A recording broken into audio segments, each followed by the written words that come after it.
My husband Tom was 48 when he was diagnosed with pancreatic cancer. He had a very successful home-based business and he was determined that his diagnosis would not slow him down. We had 2 children together, Carrie who was 20 and Kevin who was 21. He had a successful surgery in the month after his diagnosis in June, but by July mets to the liver were discovered, so he began a series of chemo treatments in hopes of slowing the disease progression down, but nothing seemed to work at all. In the meantime, Tom and I tried to lead as normal a life as possible. We both still worked, took hikes, dinners out, a few short trips, and in general just kept hoping that something would finally work. He continued to decline and the disease to progress, but Tom was amazingly strong and rarely let the disease get to him. In fact, it now seems that he wasn't letting the doctors or me and our kids know how much the disease was taking over.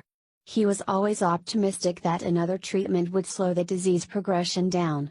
But nothing did slow it down. Initially we had some hypothetical discussions about the end. Early in Tom's illness he started talking about cremation and how he wanted to have his remains divided between the 2 kids for them to each take to some special place. For example, he wanted my son, who is an extreme skier, to throw the remains off a high ski jump somewhere out west. We tried to go along with him, though we didn't even want to talk about the end since we were also optimistic that something was going to come along to cure him from the cancer. Well, over the next several months, my daughter, who is in college, got emails from Tom with his latest thoughts on where he should end up. The last email she received on this subject shows that Tom had changed his mind about his remains being divided. That suddenly didn't seem right to him, but he didn't provide us with where he did want to be. But the vast majority of the time he denied the seriousness of his disease. I really believe that he was so determined not to let the disease win that he denied that it had advanced so far, to the point that it caught him by surprise as much as us. The month of December he was feeling lousy. But he was still doing a little work out of the basement office but feeling very tired and having trouble eating. He was still looking forward to a new clinical trial that was to start the first week of January. We had an appointment on December 22nd to see the oncologist. During the appointment it was made clear that the doctor thought things were going downhill quickly. He told him that at this point he could only treat his symptoms and gave him in for that afternoon. The doctor told me he expected Tom had about 2 weeks left. We talked very little about it on the way home. That evening he was very tired and depressed. Carrie pointed out to him that the winter solstice was occurring and that the moon was the brightest and closest to the earth as it had been for 100 years. So Tom made an extra effort and he and I went out on the back deck and looked at the moon before he went to bed. The next morning Tom just barely woke up. He was disoriented and couldn't communicate. Several times I found him sitting on the side of the tub in the bathroom when I left the room just for a minute. My understanding is that the disorientation was caused by decreased blood flow to the brain as the body began to slow down. One thing we explored initially was whether the disorientation was due to brain mets. His doctor ordered Decadron for him to reduce swelling caused by brain tumors if there were any. Unfortunately it didn't help. Within hours he had slipped into a coma. We hurriedly got hospice care and the hospice nurse suggested that we might receive some final gifts from Tom. My kids and I were in total shock. Although we hadn't talked about it much, we knew the disease was progressing, and the end was coming, but we never expected it to go so fast. The nurse also told us that hearing was the last sense to go so that Tom would be able to hear anything we said.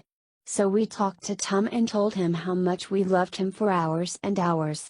I hope he heard us. In the early hours of his coma he did respond a little bit, but we were unable to understand him. The next day, Christmas Eve, Tom's mother was scheduled to arrive at 10:30 p.m. The hospice nurse suggested he would hold on until she arrived. But that was not meant to be. Tom died at 7:30 p.m. None of us had any last words from him. In fact, we never had the chance to acknowledge together that he was in fact not going to beat this disease. I have felt cheated of the final days that I expected to have when we would share our love for each other and plan to meet in a better place.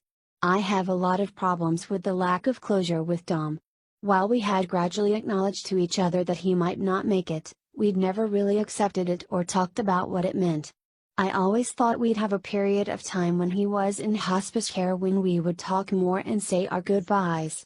While I, and my kids said lots of goodbyes and I love yous while he was in a coma, he was never able to communicate with us again. I still replay those last few days over and wonder how we didn't know he was so close to the end and wonder if he knew. I keep thinking that I might run across a goodbye note or something like that, but I don't think there is one. Although the suddenness of Tom's death has been very disturbing, I have finally come to see this as a gift. He did not experience a long period of pain and hopelessness. Dying on Christmas Eve, as sad and difficult as that is going to make future Christmas Eves, is probably much better than had it been Christmas Day.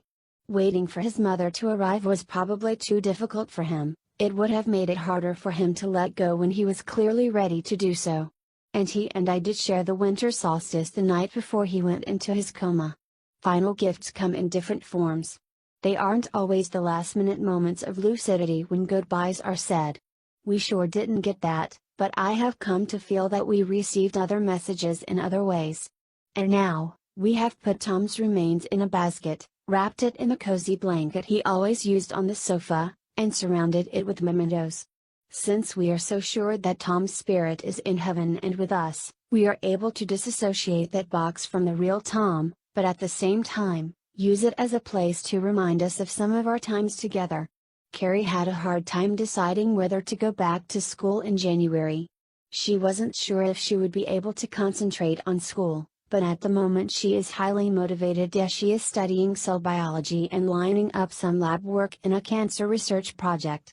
Funny how her dad's disease has helped her find the direction she wants to concentrate on in school. 11 years ago, my dad died of leukemia and a side effect was that my sister decided to go to medical school at age 32. I went back to work in mid-January and that keeps me really busy and distracted. But that isn't enough. I try to figure out what I'm supposed to do with my life now that my much-loved husband is gone. He and I did just about everything together and we were just getting to the point of planning our retirement and now I don't have a clue what to do.